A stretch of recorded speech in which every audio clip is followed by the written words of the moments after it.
সুপ্রিয় ছাত্রীরা, আসসালামু আলাইকুম। বিবিএস পাস শ্রেণী ছাত্রীদের আজকের এই অনলাইন ক্লাসে স্বাগত জানাচ্ছি। আমি রাবিয়া সিদ্দিকা, ব্যবস্থাপনা বিভাগ।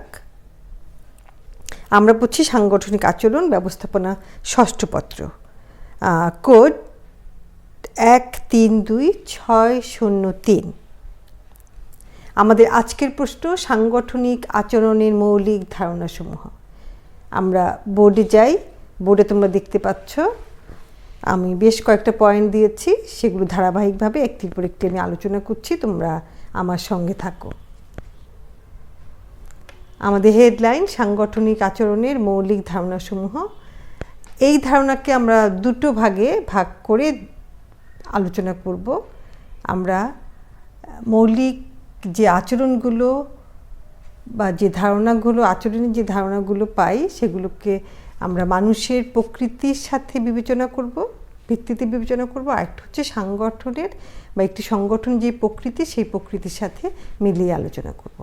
এখন প্রথমে যাই, মানব প্রকৃতি সম্পর্কে যে ধারণা, সেটার সাথে আলোচনা করছি। এক, ব্যক্তিতে ব্যক্তিতে পার্থক্য। এটা কি? আমরা জানি যে একটি সংগঠনে যারা থাকেন মানবীয় উপাদান, তারাই হচ্ছে সর্বশ্রেষ্ঠ উপাদান। আর অন্যান্য যে উপাদানগুলো থাকে মানুষ ছাড়া, অমানবীয় উপাদানগুলো, তাদের কিন্তু খুব চাওয়া পাওয়া নেওয়া কোনো কিছুই নেই। তারা কোনো ব্যাপারে দর কষাকষি করা বা চাওয়া বা তাদের আবেগ অনুভূতি কিছু প্রকাশ করার কোনো ক্ষমতা নেই।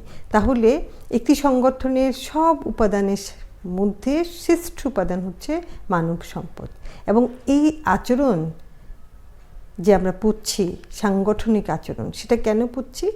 এই মানব সম্পদকে সর্বশ্রেষ্ঠ ব্যবহার করা এবং সর্বোচ্চ প্রাপ্তি নিশ্চিত করা এই মানব সম্পদ থেকে। আমরা সংগঠনের একটা উপাদান যদি মানব সম্পদকে ধরি, তাহলে প্রত্যেকটা উপাদানের মতো মানব সম্পদ থেকে সর্বোচ্চ যে পাওয়াটা আমরা পেতে পারি, সেটাই হচ্ছে আমাদের এই সাংগঠনিক আচরণের প্রাপ্তি বা সাংগঠনিক আচরণের মূল বিষয়। তাহলে আমরা এই সর্বোচ্চ প্রাপ্তি পাওয়ার সাথে যারা জড়িত, সেই মানব সম্পদের প্রকৃতি নিয়ে আলোচনা করছি এই সাংগঠনিক আচরণের মৌলিক ধারণাসমূহে। দেখো, ব্যক্তিতে ব্যক্তিতে পার্থক্য। আমরা কখনোই কোনো ব্যক্তির সাথে আরেকজন ব্যক্তিকে মিলাতে পারি না। আমরা জানি প্রত্যেক ব্যক্তিতে ব্যক্তিতে কিছু পার্থক্য আছে, সেগুলো মৌলিক কিছু পার্থক্য। আমরা বৈশিষ্ট্যগত দিক থেকে হয়তো সব নারীদেরকে এক বলবো, সব পুরুষরা এক, বা মানুষ হিসাবে সব মানুষ এক, কিন্তু ব্যক্তিতে ব্যক্তিতে যখন চিন্তা করব, তখন একজন ব্যক্তির সাথে একজন ব্যক্তির সম্পূর্ণ আলাদা একটা বৈশিষ্ট্য বিদ্যমান থাকে। তাহলে একটি প্রতিষ্ঠানে যারা মানুষ হিসেবে কর্মরত, যারা মানব সম্পদ হিসেবে কর্মরত, তাদের মধ্যে আবেগ অনুভূতি, চাওয়া পাওয়া, তাদের মনোভাব, দৃষ্টিভঙ্গি, প্রত্যেকটা একটা আলাদা আলাদা বিষয়। এবং প্রত্যেকটা বিষয়কে যিনি তাদের পরিচালিত করবেন, সেই ব্যবস্থাপক বা উচ্চ শ্রেণী সবসময় আলাদাভাবেই চিন্তা করতে হবে। তাহলে মানব প্রকৃতি সম্পর্কে ধারণার প্রথম ধারণাটি হচ্ছে ব্যক্তিতে ব্যক্তিতে পার্থক্য নিয়েই আমাদেরকে একটি প্রতিষ্ঠানের বা একটি সংগঠনের ভেতরের মানবীয় উপাদানকে বিবেচনা করতে হবে। এরপরে যেটা আসছে সেটা হচ্ছে সম্পূর্ণ ব্যক্তি। আমরা একজন ব্যক্তির শুধু একটা অংশকে যদি বিবেচনা করি, তখন কিন্তু সেই বিবেচনায় সাংগঠনিক উপাদানের বিবেচনা সম্পূর্ণ নয়। কারণ একজন ব্যক্তি আমার সংগঠনে বেতনভোগী কর্মচারী হিসাবে যদি আমি চিন্তা করি, তার এর বাইরেও যে একটা জীবন আছে, এর বাইরেও সেই ব্যক্তির একটা পরিমণ্ডল আছে, সেটাও আমাকে ভাবতে হবে। যেমন একটি সংগঠনে একজন বস হয়তো রাতভর কাজ করে যাবেন, কিন্তু তার সাথে যদি আরও 2 জন সহকারী থাকেন, তারা যে তার সাথে রাতভর কাজ করতে পারবে সেটা তিনি আশা করতে পারেন না। কারণ তাদের পরিবার আছে, সেই পরিবারের চাওয়া আছে, সেই পরিবারের সমস্যা থাকতে পারে। সেগুলি প্রত্যেকটা জিনিস বিবেচনা করে তিনি তার এই মানব সম্পদকে বিবেচনা করতে হবে। যেমন একটি কারখানার যদি একটি মেশিনকে আমি বিবেচনা করি, আমি যেমন ধরে নিতে পারি যে মেশিনটা 24 ঘন্টা আমাকে কাজ দেবে না, ঠিক তেমনি একজন মানবীয় সম্পদ হিসাবে একজন মানুষকেও সেভাবে বিবেচনা করতে হবে যে এই সম্পদ আমাকে 24 ঘন্টা কাজ দিতে পারে না। একজন সম্পূর্ণ ব্যক্তি হিসাবে তাকে বিবেচনা করতে হবে, শুধুমাত্র বেতনভোগী কর্মচারী হিসাবে নয়। তারপরে এসছে প্রেষিত আচরণ।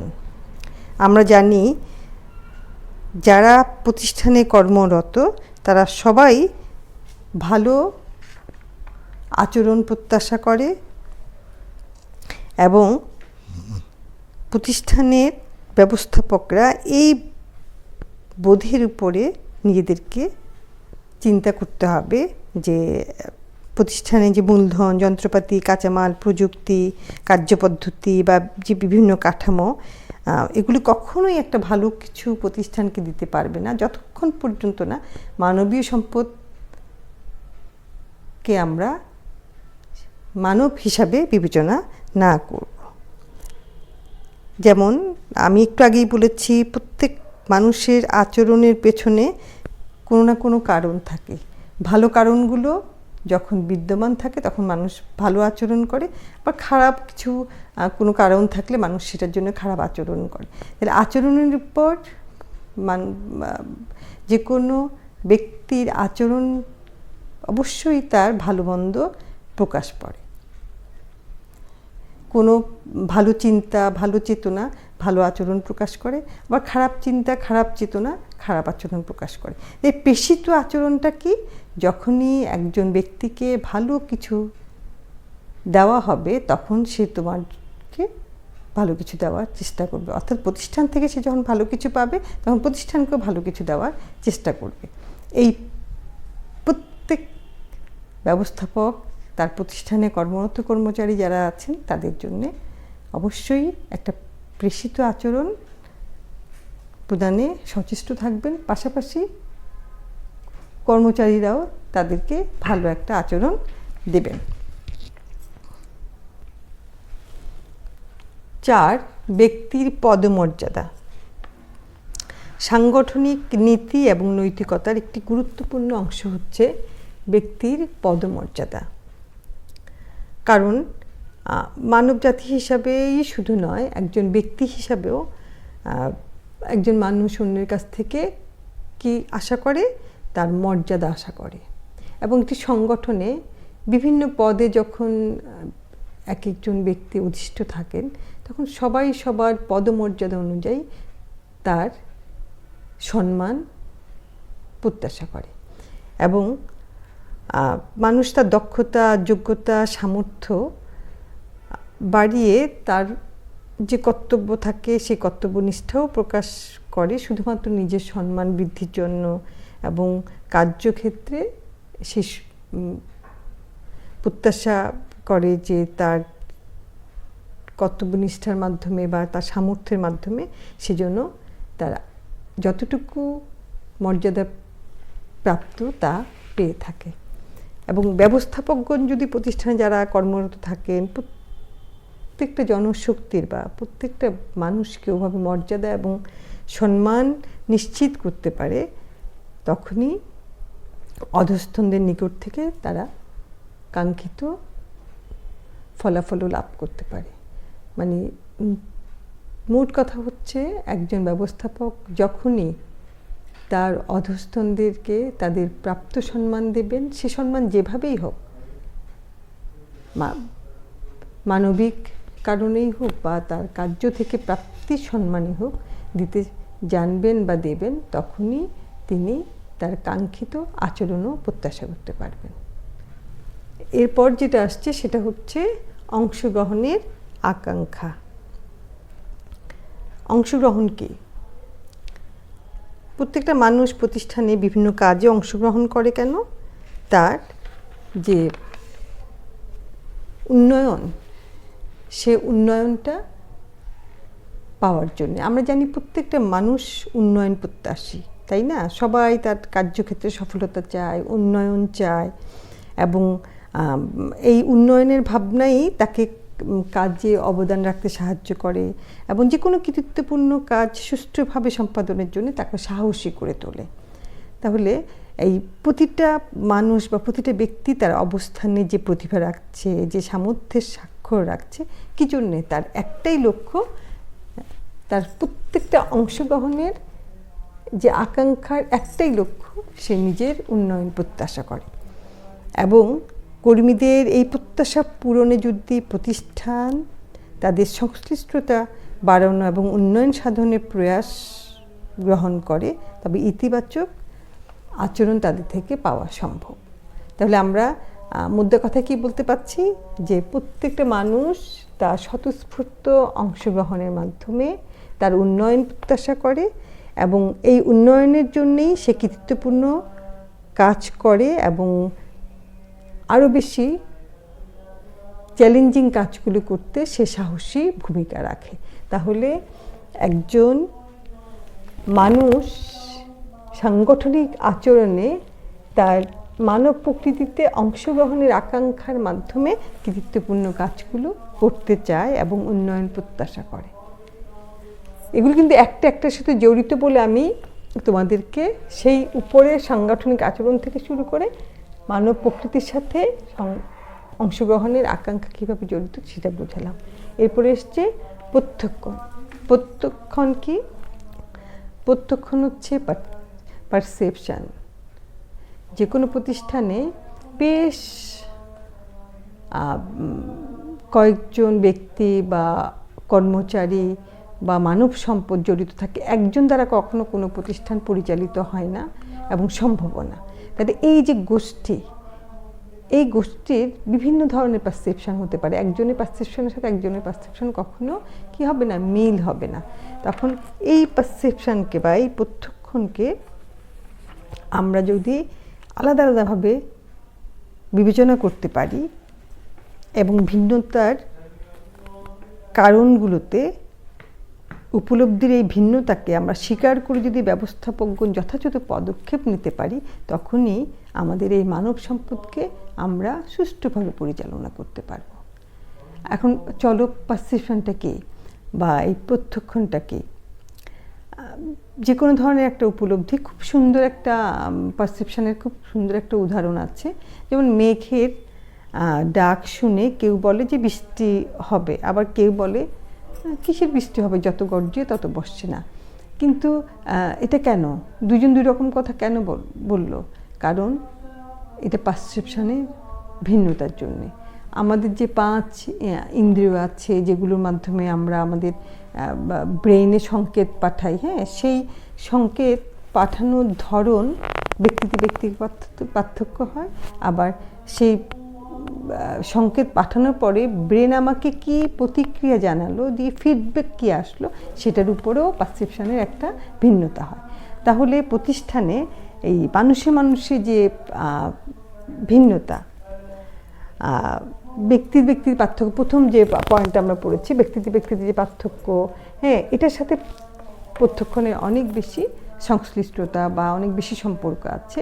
যে প্রত্যেক ব্যক্তির আলাদা আলাদা মনে করার মাধ্যমে তাদের প্রত্যক্ষণও আলাদা ধরতে হবে এবং সেই অনুযায়ী তাদের উপলব্ধির ভিন্নতাকে স্বীকার করে নিতে হবে। এতেই আমাদের ব্যবস্থাপনায় সফলতা আসবে।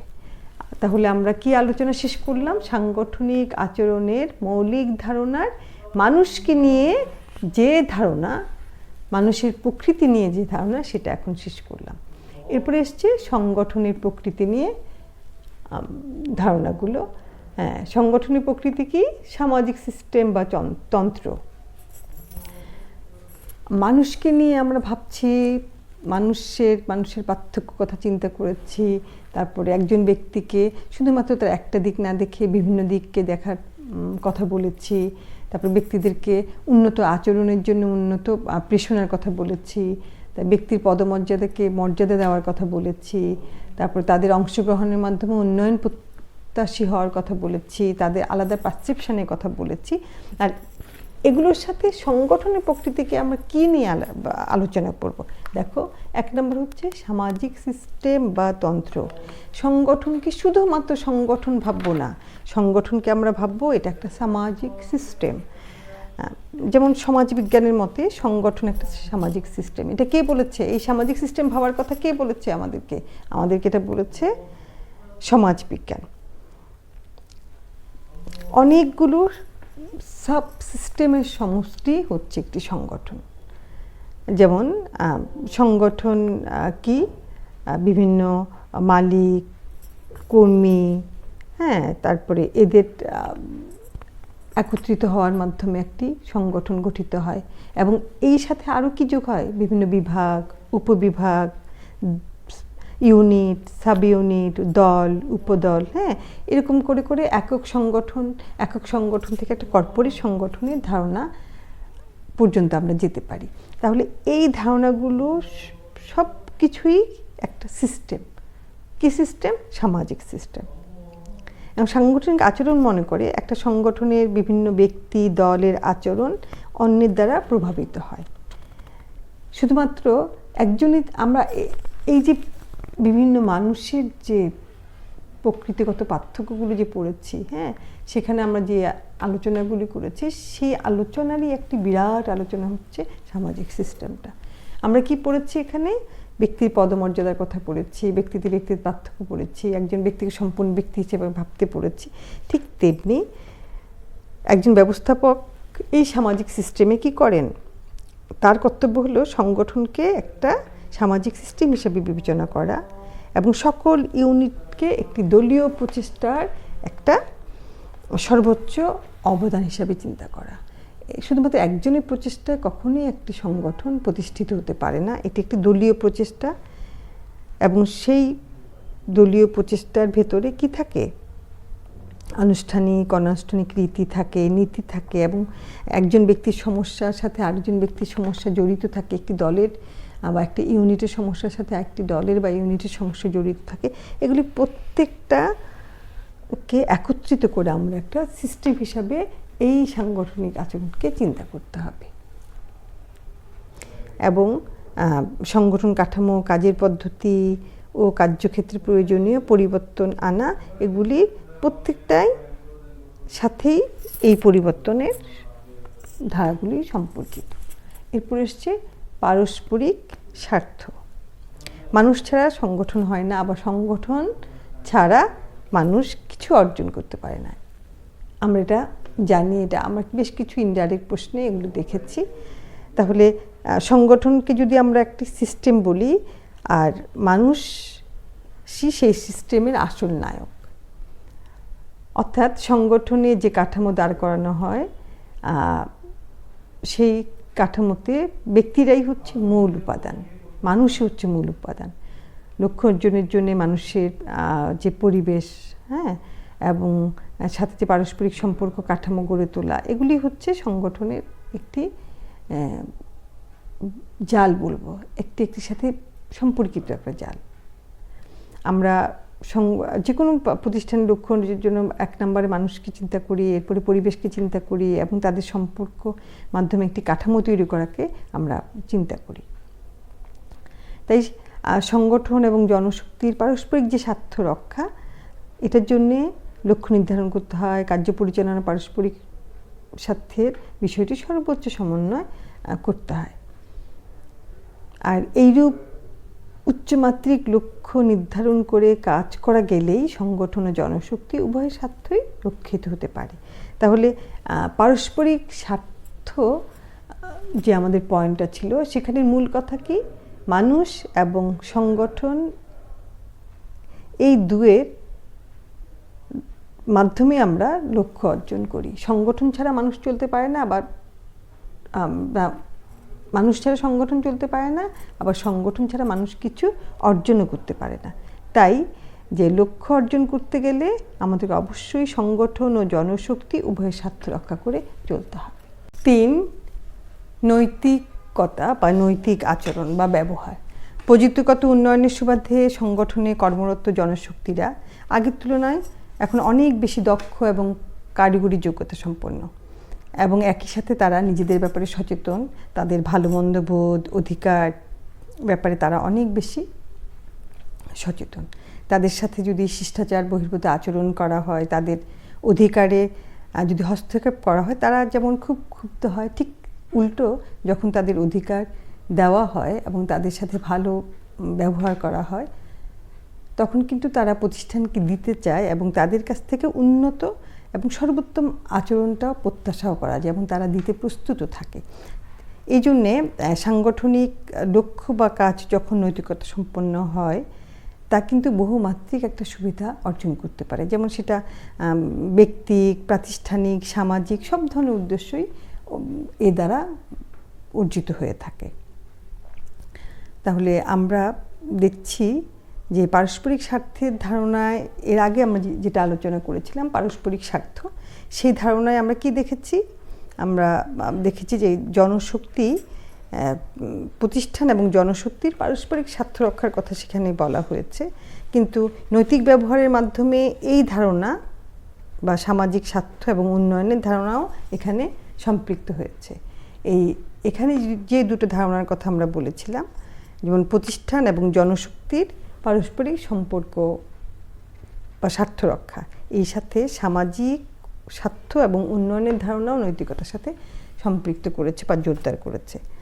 তাহলে আমরা আজকে যে সাংগঠনিক আচরণের মৌলিক ধারণা সহ পড়লাম, ওর মধ্যে সাংগঠনিক প্রকৃতির যে তিনটা ধাপ পড়লাম, এগুলি খুব ইম্পর্টেন্ট, এগুলি একটু ভালো করে দেখো। সাথে আমাদের মানব প্রকৃতির সম্পর্কে যে ধারণা, সেগুলো একসাথে সম্পৃক্ত করে আমাদের এই প্রশ্নটা, এটা তোমাদের পুরো 20 নম্বরের প্রশ্ন অনেক সময় আসছে এবং মাঝে মাঝে ক খ দিয়ে 10 করে আলাদা করে আসতে পারে যে সংগঠনের প্রকৃতি সম্পর্কে আলোচনা করো, সাংগঠনিক আচরণের অথবা সাংগঠনিক আচরণের মানব প্রকৃতি সম্পর্কে আলোচনা করো, সেভাবে 10 করেও আসতে পারে। তাহলে আজকে এই পর্যন্তই। আল্লাহ হাফেজ, ভালো।